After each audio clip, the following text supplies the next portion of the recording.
বলতেছিলাম যে মা কি জিনিস। একটা বাড়িতে ভাই একজন মা, সে অনেক কষ্ট করে স্বামী হারা এতিম সেই ছেলেকে মানুষ করেছে অনেক কষ্ট করে।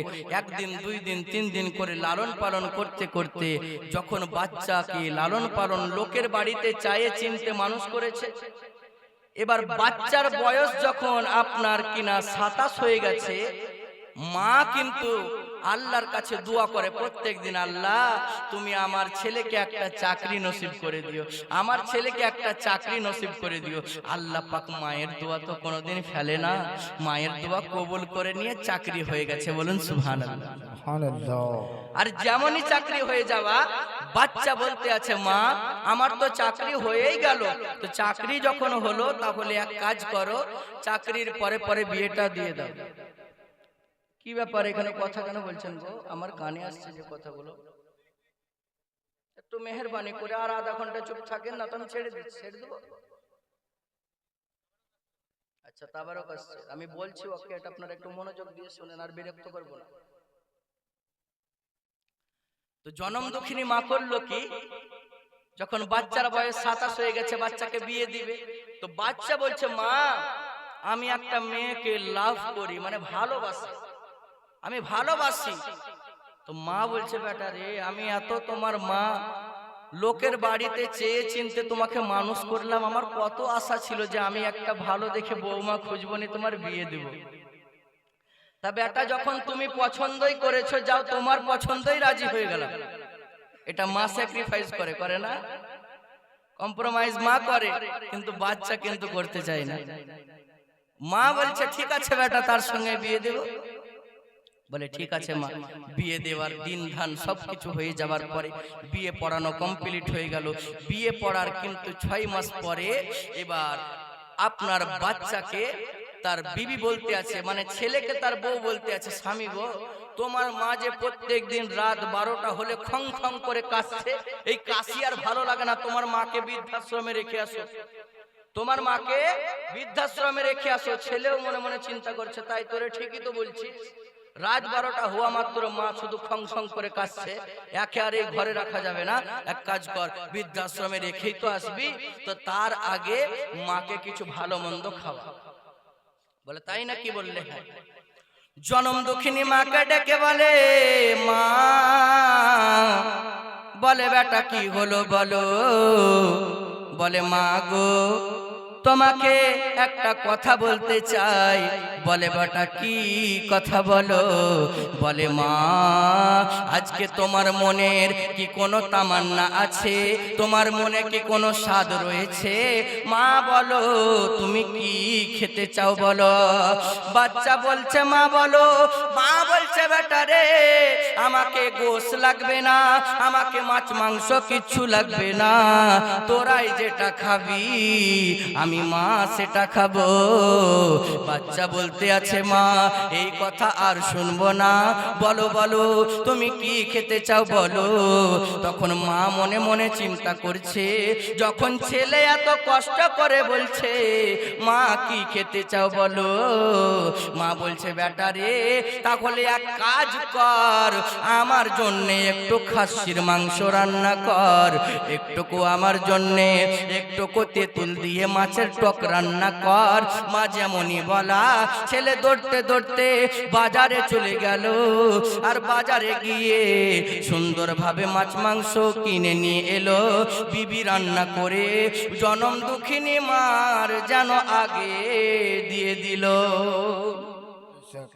যেই বৌমা কোনোদিন শাশুড়ি বলে ডাকেনি, ওই বৌমা হঠাৎ করে আম্মা জান বলে ডাকছে। মা মনে মনে চিন্তা করছে কি ব্যাপার রে, অতি ভক্তি চোরের লক্ষণ, এত ভালোবাসা কোথা থেকে এলো? কোনোদিন খালা বলে ডাকেনি, কোনোদিন মা বলে ডাকেনি, আজকে হঠাৎ আম্মা বলে ডাকতে আছে। বলে ওগো আম্মা আপনি খেয়ে নেন, মা জনম দুঃখিনী খাবার খেতে আছে। বাচ্চা এবং বউ মিলে এসে বলে মা তোমাকে আমরা আর বাড়িতে রাখবো না। বলে বেটা কোথায় রাখবে? বলে মা তোমার জন্য সুন্দর একটা জায়গার তালাশ করেছে, সুন্দর একটা জায়গা সিলেক্ট করেছে। বলে কোথায় রে? বলে বৃদ্ধাশ্রমে। মা জননী চোখের পানি খানা ঝর ঝর ঝর ঝর করে জমিনে ফেলে দিল। মা জননী কান্না করতে লাগলো, বেটা রে, ওরে আমার জনম দুঃখিনী বেটা, এই কথা আর বলিস না। আমি তোর মা, তোকে এত কষ্ট করে লোকের বাড়ি ভিক চেয়ে চেয়ে তোকে মানুষ করেছি বেটা। বলে মা মত সব আমি বুঝি না, তোমাকে বৃদ্ধাশ্রমে রেখে আসবো। জনম দুঃখিনী মা বলে যাব না, এই বয়সে আর বৃদ্ধাশ্রমে যাব না। সুবহানাল্লাহ বলেন। এই বয়সে আর বৃদ্ধাশ্রমে যাব না। ছেলে বলছে মা তোমাকে যেতেই হবে। মা বলছে আমি বৃদ্ধাশ্রমে যাব না। এক দুই করতে করতে কথা কাটাকাটি হয়ে গেল। ওরে পরের মেয়ে বৌমা এসে একটা লাঠি নিয়ে, একটা পাচন নিয়ে জনম দুঃখিনী মায়ের পায়ে বেরিয়ে দিয়েছে। আর যেমনই বেরিয়ে দেওয়া, মা জননীর পাটা যেন ভেঙে চুরমার হয়ে গেছে। বেটা বলতে আছে মা, বলে বেটা আমার জোরে এত পায়ে জোরে আঘাত করলি, আমার কষ্ট হয়েছে। বলে মা এতেও ভালাই আছে, তোমার পা ভেঙেছে এতেও ভালাই রয়েছে। মা তোমাকে এখনো বলছি চলে যাও, তাইতে বৃদ্ধাশ্রমে রেখে আসবো। জনম দুঃখিনী মা চিন্তা করলো, তাই তোরে যদি রাত্রি এখানে কাটায়, কালকে আমাকে বৃদ্ধাশ্রমে রেখে আসবে। আর বৃদ্ধাশ্রমে যদি রেখে আসে আমি সহ্য করতে পারবো না। এর চাইতে ভালো হবে আমি তাড়াতাড়ি করে পুটলি পাটলা গুটিয়ে ওই মা ভাঙা পানিয়ে যেন বাইরে বেরিয়ে গেলে। সুবহানাল্লাহ বলেন। সুবহানাল্লাহ। ওই মা ভাঙা পানিয়ে বাইরে বেরিয়ে গেলেন। আহারে কত কষ্ট করেছে ওই মা, আর ওই মাকে বৃদ্ধা অবস্থায় ছেলেরা এরকম ভাবে জ্বালাচ্ছে। যেমনই আপনার মা জনম দুঃখিনী মা রাস্তায় বেরিয়ে গেছে, বাবা গ্রামের কিছু ভালো মরল মানুষ ছিল, তারা ওই বাচ্চার নামে কেস করে দিয়েছে, ওই বাচ্চার নামে মামলা করে দিয়েছে। থানার বড় বাবু এসে এক গাড়ি পুলিশ নিয়ে তার ছেলেকে তুলে নিয়ে গেছে। বলে রে তোর মাকে তোরা জ্বালিয়েছিস, এই কথা বলে বাচ্চাকে তুলে নিয়ে গেছে। ওরে পরের দিন সকাল বেলায় রাস্তায় বুড়ি ল্যাংড়িয়ে ল্যাংড়িয়ে হাঁটে, ভাঙা পানিয়ে হাঁটতে পারে না, ল্যাংড়িয়ে ল্যাংড়িয়ে হাঁটে, যেন ভালো করে হাঁটতে পারে না। ওই মাকে কে যেন বলে দিল, রে বুড়ি তুই কি জানিস তোর সন্তানকে থানায় নিয়ে গেছে, তোর সন্তানকে থানার বড় বাবু নিয়ে গেছে। আর যেমন এই কথা শোনা, মা আর পায়ের চিন্তা করলো না, বাসের ইন্তজার করলো না, ট্রেনের ইন্তজার করলো না, গাড়ির ইন্তজার করলো না। ওই ভাঙা ল্যাংড়া পানিয়ে তাড়াতাড়ি করে আবার যেন থানার দিকে হাঁটতে লাগলো, থানার দিকে হাঁটতে লাগলো। ল্যাংড়াতে ল্যাংড়াতে থানার গেটের কাছে গিয়ে খুব কান্না করছে, ওগো থানার বড় বাবু, ওগো থানার মেজো বাবু, আমার সন্তানকে ছেড়ে দেন, আমার সন্তানকে ছেড়ে দেন। এই কথা বলে যেমনই কান্না করতে আছে, থানার মেজো বাবু এসে বলে, কি ব্যাপার রে বুড়ি, কেন কান্না করতে আছিস? বলে ওগো মেজো বাবু, আমার সন্তানকে আপনারা ধরে নিয়ে এসেছেন। বলে আমি ধরে নিয়ে আসিনি, তোর সন্তানকে থানার বড় বাবু ধরে নিয়ে এসেছে। বলে বড় বাবু কোথায় আছে? বলে যা যা ওই রুমে বড় বাবুকে দেখতে পাবি, ভাঙা পানিয়ে যেমনই সিঁড়ি উঠতে লেগেছে আর পাখানা পিছলে গিয়ে বুড়ি যেন আবার পড়ে গিয়েছে। এবার পা ভাঙা ছিল, হাতটাও ভেঙে গেল, হাত ভাঙা নিয়ে বুড়ি কান্না করতে আছে। আর থানার বড় বাবু এসে বলে, কি ব্যাপার রে বুড়ি, কেন কান্না করতে আছো? বলে থানার বড় বাবু শুনুন, কালকে রাত্রে যেই ছেলেটাকে ধরেছেন, বলে বেশ করেছি, তোর ছেলে তো তোকে অন্যায় করে মেরেছে, তাই তোর ছেলেকে ধরেছি। তখন মা বলতে আছে, ওগো থানার বড় বাবু শুনুন, আপনার পায়ে পড়ি, আপনার হাতে ধরে আমার ছেলেকে মারবেন না, আমার ছেলেকে আপনি একটা শিক্ষা দেন, তোর মাকে সকাল বেলায় খেতে লাগবে না, দুপুর বেলায় খাবার লাগবে না, পরনের কাপড় লাগবে না, ওরে 24 ঘন্টার মধ্যে তোর মাকে কোনো জিনিস লাগবে না, কিন্তু 24 ঘন্টার মধ্যে একবার মুখ ভরে জনম ভরে মা ডেকে দিবে। একবার যদি মা ডেকে দিস, আমি মা আমার জ্বালা যন্ত্রণা, আমার যে খিদা, আমার যে পরনের কাপড়ের চিন্তা, আমি মা সকল বেদনা ভুলে যাব। এই হলো আসল মা,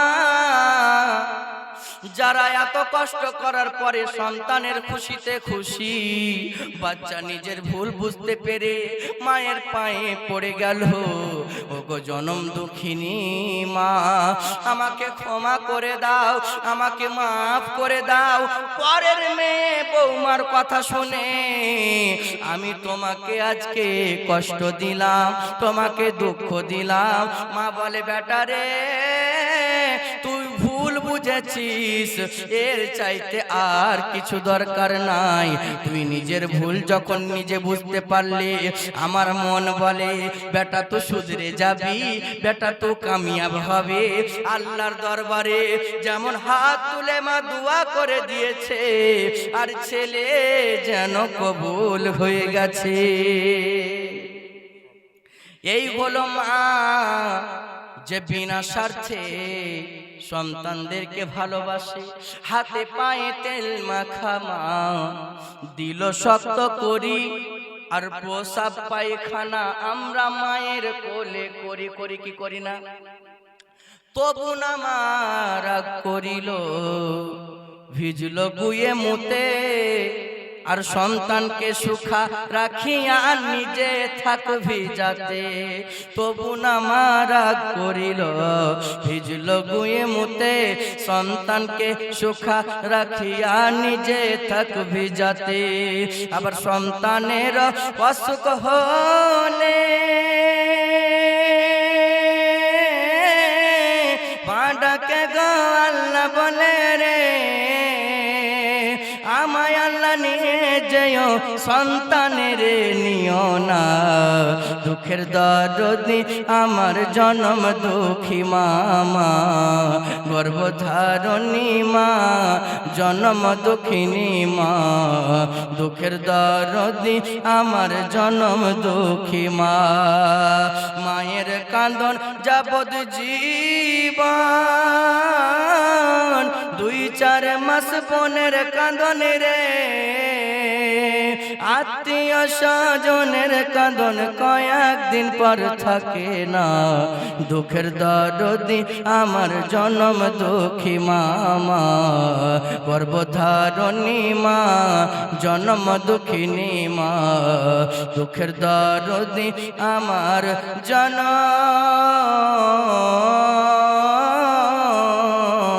দুঃখী মা। সুবহানাল্লাহ বলে। ওরে যদি কারো ল্যাংড়া ঘোড়া হয় মায়ের গো ছেলে, মা জননী নাই রে তারে বুকে পিঠে কোলে ফেলে দেয়। যদি কোনো মায়ের ল্যাংড়া ঘোড়া বোবালোলা ছেলে হয়, মা কি ফেলে দেয় ভাই? ফেলে না। কিন্তু মা যদি কোনো বছর 60 বছরের বুড়ি হয়ে গেছে, যদি পা পিছলে গিয়ে যদি খোড়া হয়ে যায়, তো বলবে যে খুড়ির মরণ কেন হয় না, বলে না? আমরা সন্তান আমাদের মুখ পিছলে বেরিয়ে যায়। আরে ওই মা যদি শব্দ যদি একটা দুঃখ পেয়ে যায়, তোমার জন্য জান্নাত নসিব হবে না। যুবক, যুবক রে, তোমাদেরকে বলতে চাই, মা রয়েছে, মায়ের খিদমত করো, আব্বা আছে, আব্বার খিদমত করো। বেঁচে থাকতে বেঁচে থাকার মর্ম যদি না বোঝো, দাঁত থাকতে দাঁতের মর্ম যদি না জানো, দাঁত ভেঙে গেলে তখন আর কি পাবে? বেঁচে থাকছে তখন মা বাপকে খাবার দেয় না, আর যখন মা বিছান গতি হয়ে যাচ্ছে এবার মরবে বুঝলেন, তো 1 কেজি কলা 1 কেজি আপেল আপনাদের দিকে নিয়ে আসে, নে মরণের শীতানে রাখে না, নিয়ে বলছে বাপ আপেল খাবা, কলা খাবা, বেদানা খাবা। বাপ তখন রাগে বলছে তোকে খাবো, আপেল খাবে, মরতে চলেছে এখন আর আপেল খাবো, বেঁচে থাকতে তখন 2টা ভাত দিসনি, আর এখন মরতে চলেছে না আপেল খাবা, কলা খাবা, বেদানা খাবা। ই আবার কি জিনিস বলেন যিনি? বেঁচে যখন ছিল তখন বেটা 2 মুঠো ভাতের লেগে বাপকে কাঁদিয়েছ, আর এখন মরতে চলে আসেন বলছে বাপ আপেল কলা যা পাবা তাই খাও। আরে মুসলমান এখনো বুঝতে পারলেন না? ওয়াবিল ওয়ালিদাইনি ইহসানা, আপনার আমার জন্য পিতা মাতাকে ইহসান করতে হবে। আল্লাহ বলেন ওয়াবিল ওয়ালিদাইনি ইহসানা, তোমরা তোমাদের পিতা মাতার প্রতি দয়া ইহসান করো, মায়া করো।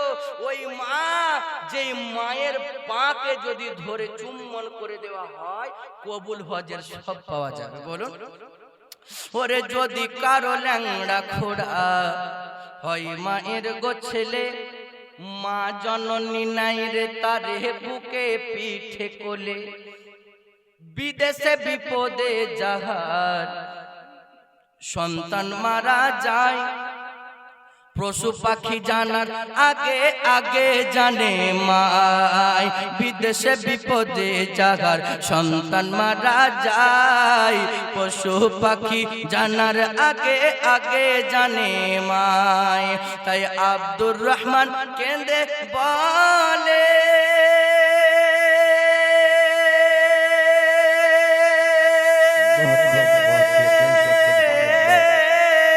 ওরে জান্নাত মায়ের চরণ তলে রে,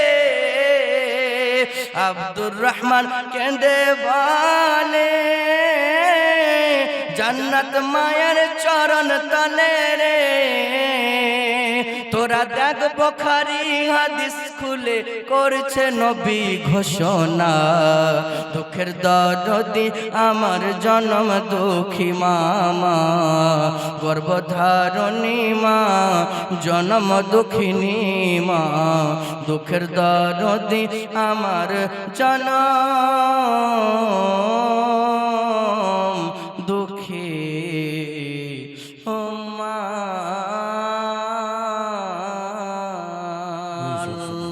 আল্লাহুম্মা সাল্লি আলা সাইয়্যিদিনা মাওলানা মুহাম্মাদ ওয়া আলা আলি সাইয়্যিদিনা মাওলানা মুহাম্মদ ওয়া আলা আলি সাইয়্যিদিনা মুহাম্মদ সাল্লাল্লাহু তাআলা আলাইহি ওয়াসাল্লাম। ব্রাদার ইসলাম, তো বোঝা গেল যে মা বাপ এমনই জিনিস যে মা বাপকে বেঁচে থাকতে সম্মান করতে হবে। মা মরে গেছে কি করবে যুবক? আজকে ফেসবুকের পাতায় পাতায় কেউ মারা গেলে পরে স্ট্যাটাস দিয়ে মানুষ জানিয়ে দেয় যে ইমাম সাহেব আর নাই, মুয়াজ্জিন মারা গেলে পরে বলে মুয়াজ্জিন সাহেব আর নাই। একদিন আমিও মরে যাব, একদিন আমিও চলে যাব, সেদিন ফেসবুকের পাতায় আপনারা আমারও ছবি দেখে নিয়ে বলবেন যে হুজুর আর নাই। আর আমরা পৃথিবীর বুকে মানুষ বলি যে মায়ের পায়ের তলে সন্তানের জান্নাত, মায়ের পায়ের তলে সন্তানের জান্নাত, মায়ের পায়ের তলে সন্তানের জান্নাত, কিন্তু চতুর্থবারের কথাটা কিন্তু আমরা ভুলে যাই যে আব্বার পায়ের তলেও সন্তানের জান্নাত।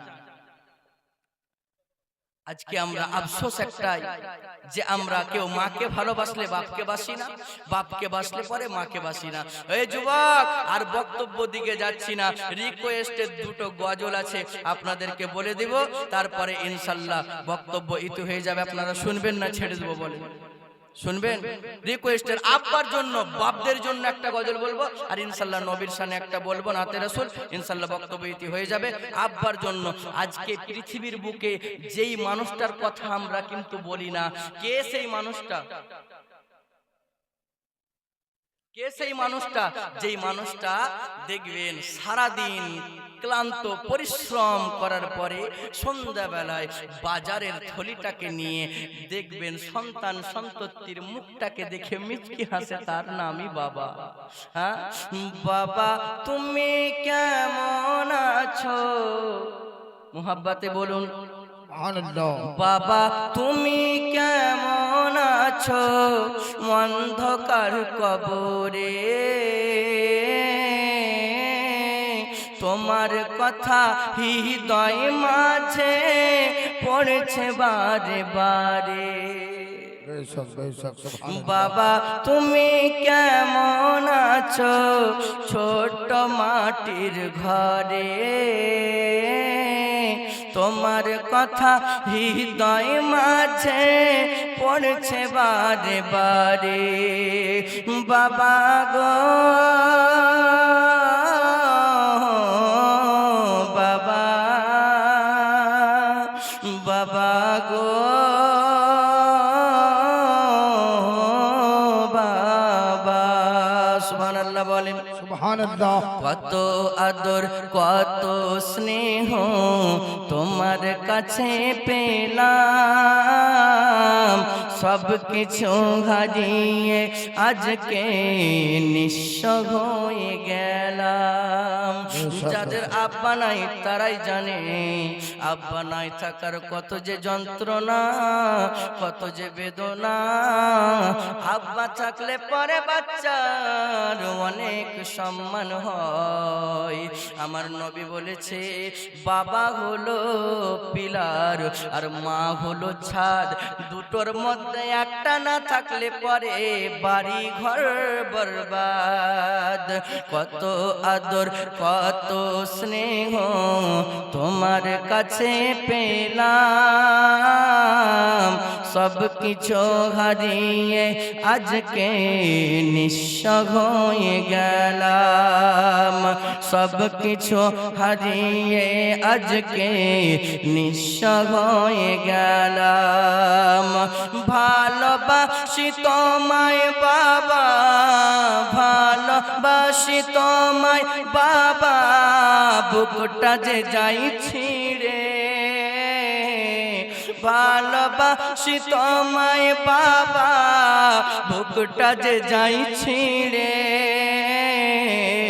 তোমার কথা হৃদয় মাঝে পড়েছে বারে বারে। বাবা গো বাবা, বাবা গো বাবা। মোহাব্বতে বলুন সুবহানাল্লাহ। সুবহানাল্লাহ সুবহানাল্লাহ। ঈদের দিনে নতুন পোশাক সবার ছেলে পরে, যে ঈদগাহ বানাবেন সব করেন। একটা কথা আপনাদের ব্রেনে দেই, যদি ভালো লাগে তো অ্যাকসেপ্ট করিয়েন, না ভালো লাগলে অ্যাকসেপ্ট করিয়েন। ঈদগাহার সঙ্গে সঙ্গে যেসব বাচ্চাদের বাবা নাই, কিছু না পারলে অন্তত আঙুলটা ধরে ঈদগাহায় নিয়ে যায়। সবারই বাবা তাদের সবারই সন্তানকে হাতে ধরে ঈদগাহায় নিয়ে যায়। আরে যুবক, যার বাবা নাই সে কাকে নিয়ে যাবে? তাই কবি বলতে আছে মোহাব্বতে বলুন সুবহানাল্লাহ। সুবহানাল্লাহ। ঈদের দিনে নতুন পোশাক সবার ছেলে পরে,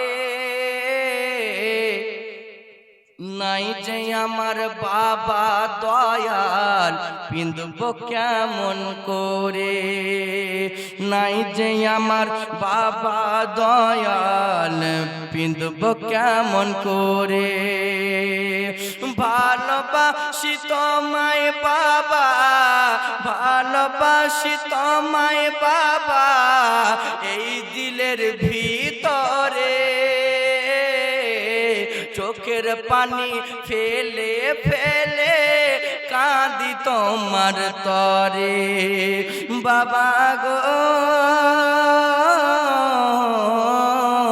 বাবা, বাবা গো বাবা, বাবা গো বাবা।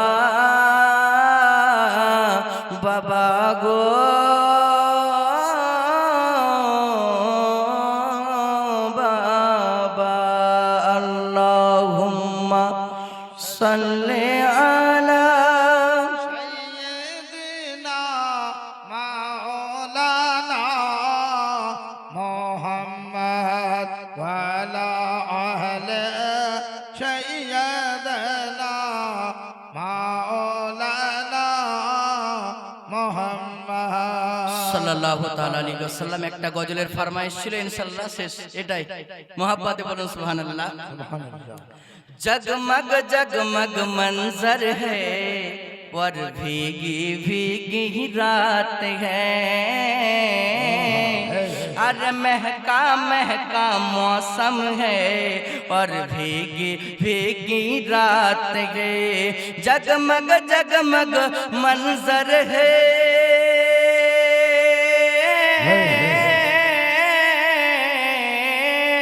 जगमग जगमग मंजर है और भीगी भीगी रात है। रिम झिम रिम झिम रिम झिम रिम झिम महफिल में रहमत की बरसात है। रिम झिम महफिल में रहमत की बरसात है।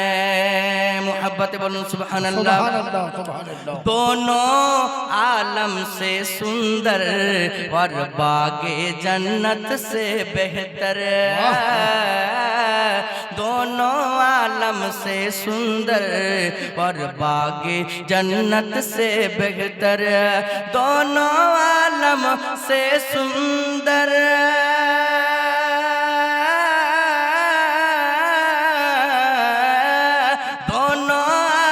से सुंदर और बागे जन्नत से बेहतर। महबूबे हाँ महबूबे गफ्फार की रोज़े की क्या बात है। महबूबे गफ्फार की रोज़े की क्या बात है। आखिरी शेर मोहब्बत के साथ बोलिए सुभान अल्लाह। मुझको वहाबी देख कर कैसे ना घबराएगा, हम सबको नजदी देख कर कैसे ना शर्माएगा। नजदी हमको देख कर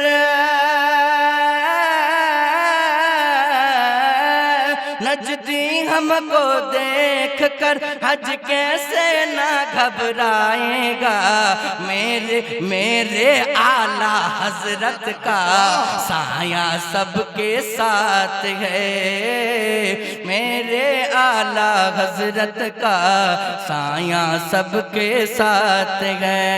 रिम झिम महफिल में रहमत की बरसात है।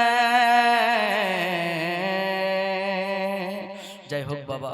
अल्लाह पाकेर অটুট বিধান আল কোরআন হইতে আয়াত কারিমা তেলাওয়াত করে না सलमान হবে না হবে কি শুনুন। शाहरुख न बनेगा ना तो सलमान बनेगा, सलमान बनेगा। शाहरुख न बनेगा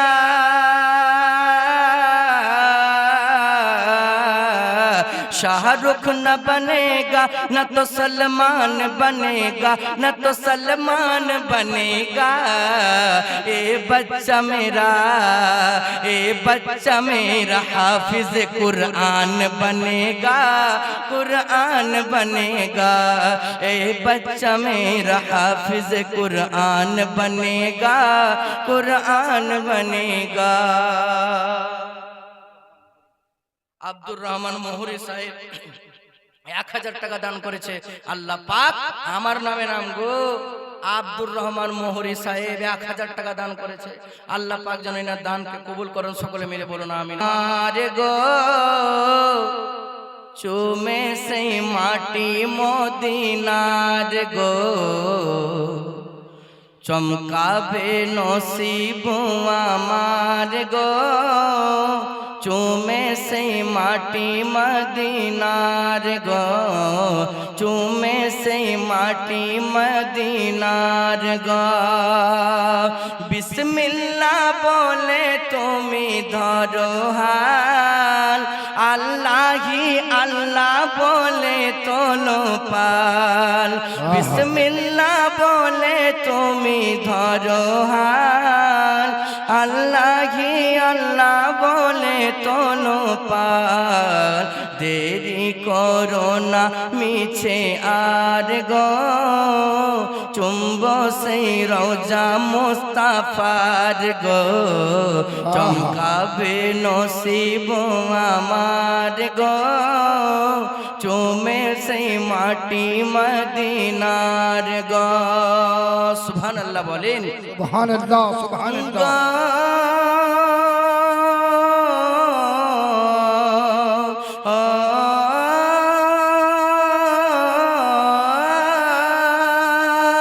ও মাঝি দাও ছেড়ে এই সফিনা, যেতে চাই আমরা সোনার মদিনা। বেশক ও মাঝি দাও ছেড়ে এই সফিনা, যেতে চাই আমরা সোনার মদিনা। দেরি করো না মিছে আর গো, চুম্ব সেই রওজা মুস্তাফার গো, চমকাবে নসিব আমার গো, চুমে সেই মাটি মদিনার গো। মোহাব্বতে বলুন সুবহানাল্লাহ সুবহানাল্লাহ সুবহানাল্লাহ। গা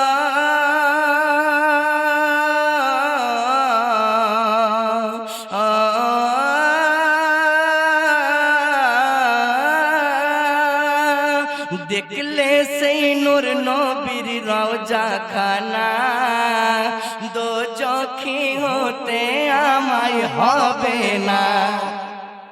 মোহাব্বতে আরো জোরে বলুন, দেখলে সেই নূর নবীর রওজা খানা, দো চোখি হতে আমায় হবে না। আলোয় ভরা দোনো কাল গো, পেলে সেই রহমতের দিদার গো, আলোয় ভরা দোনো কাল গো, পেলে সেই রহমতের দিদার গো, চমকাবে নসিব আমার গো, চুমে সেই মাটি মদিনার গো। আল্লাহুম্মা সাল্লি আলা সাইয়্যিদিনা মাওলানা মুহাম্মদ ওয়ালা আলি সাইয়্যিদিনা মাওলানা মুহাম্মদ ওয়ালা আলি সাইয়্যিদিনা মাওলানা মুহাম্মদ সাল্লাল্লাহু তাআলা আলাইহি ওয়াসাল্লাম। বাপজি বলতেছিলাম যে মা যদি ভালো হয় তো বাচ্চা আব্দুল কাদের জন্ম নেয়, আর মা যদি আব্দুল কাদের জিলানী যদি জন্ম দিতে পারে, আমি মানলাম আব্দুল কাদের জিলানী আর জন্ম দিতে পারবে না, কিন্তু আব্দুল কাদের জিলানীর দিবানা তো জন্ম দিতে পারবে। মা কেমন ছিল হাইরে, আর দুনিয়ার অবস্থা কেমন। মা যখনই বৃদ্ধা হয়ে যাচ্ছে, মাকে কিন্তু ছেলেরা আর কিন্তু মানতে চাই না। এ মুসলমান, আপনাদেরকে শেষবারের মতো একটা ওয়াকিয়া বলে আমি আপনাদের বক্তব্য ইতি করে দেব, আপনারা শুনবেন না পালিয়ে যাবেন। মা কি জিনিস, মা কেমন ধোঁকা খায় দুনিয়াতে, দেখুন শুনবেন। যদি শুনবেন তাহলে আপনারা ভালো করে বসে থাকুন, ইনশাআল্লাহ তাআলা আমি এটা বলি। আচ্ছা ঠিক আছে।